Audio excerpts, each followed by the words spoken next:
سنو اے تہجد میں رونے والی خاموش لڑکی، صبر کرو، اللہ تمہاری تڑپ کو ضائع نہیں جانے دے گا۔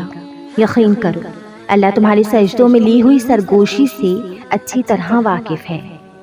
تمہارے صبر اور یقین کے بعد اللہ نے شکر کا وقت بھی رکھا ہے۔ زندگی کے ہر موڑ پر جہاں آزمائش ہوتی ہے وہاں اللہ کی مدد بھی ہوتی ہے۔ تم پیاری ہو اللہ کی، اس لیے تو وہ تمہیں بار بار آزمائش میں ڈال رہا ہے۔ تم نادان ضرور ہو، مگر اللہ نے تہجد میں تمہارا ساتھ کبھی نہ چھوڑنے کا وعدہ بھی کیا ہے۔ یہ صبر کے امتحان اللہ نے تمہیں اپنے قریب لانے کے لیے ہی رکھے ہیں۔ تم مایوس نہیں ہو سکتی، تمہارا یقین تو اللہ ہے۔ تمہارے یہ نمازوں میں رونا بے وجہ نہیں ہے، اور بے فکر ہو جاؤ، یہ کبھی بھی ضائع نہیں جائے گا۔ وہ اللہ کسی کا احسان نہیں رکھتا۔ وہ آنسو جو اس کے لیے بہائے جاتے ہیں، ان آنسوؤں کو وہ پانی سے موتی بنا دیتا ہے۔ اس کے حوالے جو بھی ہوتا ہے وہ سنبھال لیتا ہے۔ وہ ایک آنسو کو اتنی محبت سے سنبھالتا ہے تو سوچو وہ ان دعاؤں کو کتنے خوبصورتی سے رکھے گا جو صرف اسی سے مانگی گئی ہو۔ وہ ان سجدوں کو کیسے بھولے گا جو تکلیف میں صرف اس کے آگے جھکے ہوں۔ وہ سب دیکھنے والا ہے، اس کی نظر ہر چیز پر ہے، اور بہت جلد آسمان سے تمہارے صبر کا صلہ آنے والا ہے۔ اللہ تمہارے سارے دکھ ختم کر دے گا۔ اب وہ خوشیوں کی بارش کر کے تمہارے سارے غم دھو دے گا۔ تمہاری دعائیں، تمہارے آنسو، دیکھو کچھ بھی رائے گا نہیں جائے گا۔ اب تو تمہاری زندگی میں معجزہ ہوگا۔ اب تم خوشیوں کو اپنی زندگی میں آتا دیکھو گے۔ میرا اللہ تو رحیم ہے، وہ تکلیف دیتا ہے تو ختم کرنے کا بھی انتظام کر رکھتا ہے۔ اللہ غم دیتا ہے تو خوشیاں بھی نصیب کرتا ہے۔ بے شک ہر غم کے بعد اللہ نے آسانی بھی دی ہے۔ سنو اے چاند سے لوگو، وہ جو تمہارا رب ہے نا، اسے تم اور تمہارا دل بے حد عزیز ہے۔ وہ تمہیں فقط تمہاری خواہش نہیں بلکہ وہ تمہیں چاہتوں کا پورا جہان دینا چاہتا ہے۔ اپنی رب کی رحمت سے مایوس مت ہونا۔ کتنی پر اثر ہوتی ہیں وہ شدتیں جو ہمیں تہجد تک کھینچ لاتی ہیں۔ تیرے کن پر یقین ہے، اس لیے میری دعاؤں کا سلسلہ قائم ہے ابھی تک۔ اور جانتے ہو سکون کیا ہے؟ اپنے رب سے اکیلے میں بیٹھ کر گفتگو کرنا۔ اور پتہ ہے محبت کیا ہے؟ نماز سے کسی کو تہجد پر لے آنا۔ ایک درد بری رات اللہ کے روبرو بیٹھ کر گزار دی جائے تو زندگی کی باقی راتیں جاگ کر گزارنی نہیں پڑتی۔ تمہیں کیا لگتا ہے کہ جب رات سونے کے لیے بنائی گئی ہے اور سارے لوگ سکون کی نیند سو رہے ہیں تو کیا تمہیں بے وجہ جگایا ہوا ہے؟ نہیں، یہ تڑپ اللہ ہی نے پیدا کی ہے۔ ہر چیز نصیب کا حصہ ہے، پھر چاہے غم ہو یا خوشی۔ ہم سوچتے ہیں کہ ہم خود اللہ کی جانب جاتے ہیں، حالانکہ ہمیں تو اس کی جانب بلایا جاتا ہے۔ تہجد سے تقدیر بدل جاتی ہے۔ تم راتوں کو اٹھ کر اللہ سے مانگو تو صحیح۔ جو کہانی تہجد تک پہنچ جاتی ہے پھر وہ کبھی ادھوری نہیں رہتی۔ چاہت سے نصیب تک کا جو فاصلہ ہے وہ بس ایک دعا کا ہے۔ تہجد کے سجدوں سے نصیب بدل جاتا ہے۔ جب دل میں خیال لانے والا اللہ ہے تو مقدر میں بھی وہی لکھے گا۔ جب آزمائش دینے والا اللہ ہے تو آزمائش سے نکالے گا بھی وہی۔ جس نے آج تمہیں صبر کرنا سکھا دیا ہے تو صبر کا انعام بھی وہی دے گا۔ جس نے دعا مانگنے کی توفیق دی ہے تو دعا قبول کرے گا بھی وہی۔ جس نے تہجد کا سجدہ نصیب کیا ہے تو نصیب کو 4 چاند لگائے گا بھی وہی۔ اللہ جانتا ہے تم کب سے جھولی پھیلائے اس کو منا رہے ہو۔ تہجد میں بہنے والا تمہارا ہر آنسو اللہ سے تمہاری دعاؤں پر کن کہنے کی سفارش کرتا ہے، تو اس دعا پر کن کی مہر لگائے گا بھی وہی۔ ہار مت مانو، کیونکہ تمہارا تہجد کا معجزہ بہت قریب ہے۔ عطا کے ذریعے مختلف ہو سکتے ہیں مگر اللہ کبھی بھی کوئی بھی دعا رائے گا نہیں کرتا۔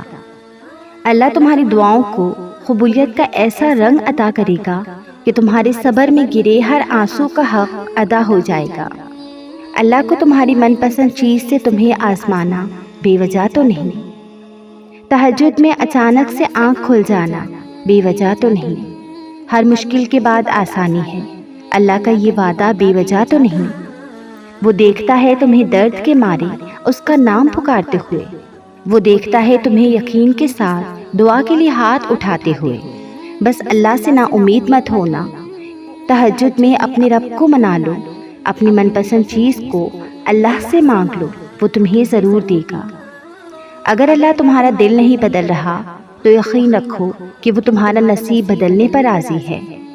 بار بار ایک ہی دعا کا مانگنا اس بات کی دلیل ہے جب اللہ تمہارے دل سے کسی چیز کا خیال نہیں نکالتا تو وہ اسی چیز کو تمہاری حقیقت بنا دیتا ہے۔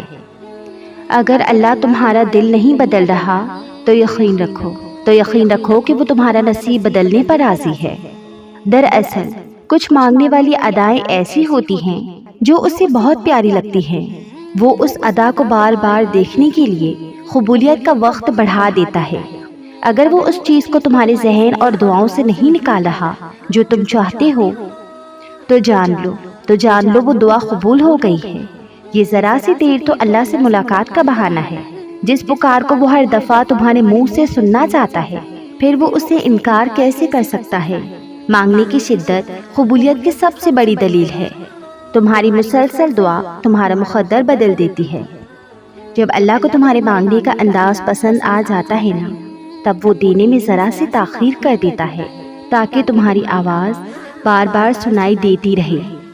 جب وہ دیکھتا ہے کہ میرا بندہ محنت کر رہا ہے، صبر کر رہا ہے، توکل کر رہا ہے، تو پھر وہ کن فرمانے میں دیر نہیں کرتا۔ اسی لیے تم بس دعا کرتے رہو، انشاءاللہ اللہ تعالیٰ تمہاری چاہت کو تم سے ملوا دے گا۔ اللہ تعالیٰ ہم سب کی دعاؤں کو قبول فرمائے، آمین۔ جو مرد یا عورت تہجد کی نماز پڑھے گا وہ دنیا میں کسی کا محتاج نہ ہوگا اور قبر کے عذاب سے محفوظ رہے گا۔ قبر میں روشنی ہوگی، یہ نماز قبر کا چاند ہے، اور جب قبر سے اٹھے گا تو اس کا چہرہ نور کی روشنی سے چمکتا ہوگا۔ پھر وہ زخم بھی بھر جائیں گے جو تمہیں لگتا تھا کہ یہ کبھی نہیں بھر سکتے، اور وہ قصے بھی مکمل ہو جائیں گے جو تمہیں لگتا تھا کہ یہ کبھی مکمل نہیں ہو سکتے۔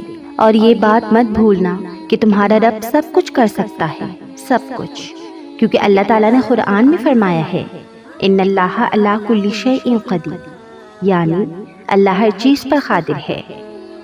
وہ سب کو بے فکری کی نیند سلا کر وہ تمہیں تہجد کے لیے چنتا ہے، اپنی جستجو کی فکر میں لگا دیا ہے تو کچھ تو بات ہے۔ تم اس کے لیے نیند چھوڑ کر آؤ تو کیسے ممکن ہے کہ وہ تمہاری دعاؤں کو قبول نہ کرے؟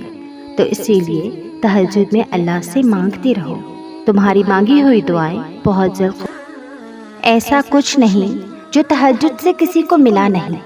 تہجد میں کی گئی التجائیں اللہ رد کرتا نہیں۔ اللہ کہتا ہے مانگو مجھ سے، یہ کیسے ہو سکتا ہے کہ میں دوں نہیں؟ اللہ وہ بھی سنتا ہے جو تم کسی سے کہتے نہیں۔ کیا قرآن میں اللہ کے معجزوں کی دلیلیں تمہارے لیے کافی نہیں؟ کیا تمہیں موسیٰ علیہ السلام اور یوسف علیہ السلام کا قصہ یاد نہیں؟ اور کیا ہے جو اللہ کی ایک کن سے ہو سکتا نہیں، جو اللہ کی دسترس سے باہر ہو؟ دو جہانوں میں ایسا کچھ نہیں۔ سن لو اس سب کے بعد تمہارا اللہ سے مایوس ہونا ٹھیک نہیں۔ جو دعائیں تمہیں اتنی پیاری ہوتی ہیں نا، انہیں مانگنے کا انداز بھی بہت پیارا ہونا چاہیے، اتنا پیارا کہ اللہ پہلی بار میں ہی ان پر کن کہہ دے۔ اور پتہ ہے اللہ کو اتنا پیارا انداز کس کا لگتا ہے؟ تہجد پڑھنے والوں کا۔ سنو، آپ کو جو چاہیے اگر آپ نے اسے اللہ سے تہجد میں نہیں مانگا تو کیا مانگا؟ اللہ پاک سے ہمیشہ تک اللہ پاک ہمیں تہجد پڑھنے کی توفیق عطا فرمائے، آمین۔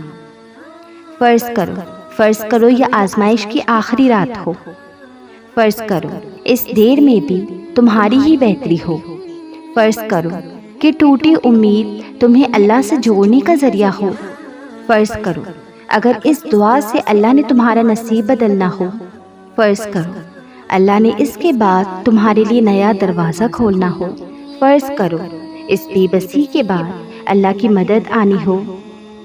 تہجد انسان کے اللہ سے دل کی بات کرنے کا وقت ہے۔ ایسا کوئی زخم نہیں جس کی اللہ کے پاس شفا نہیں۔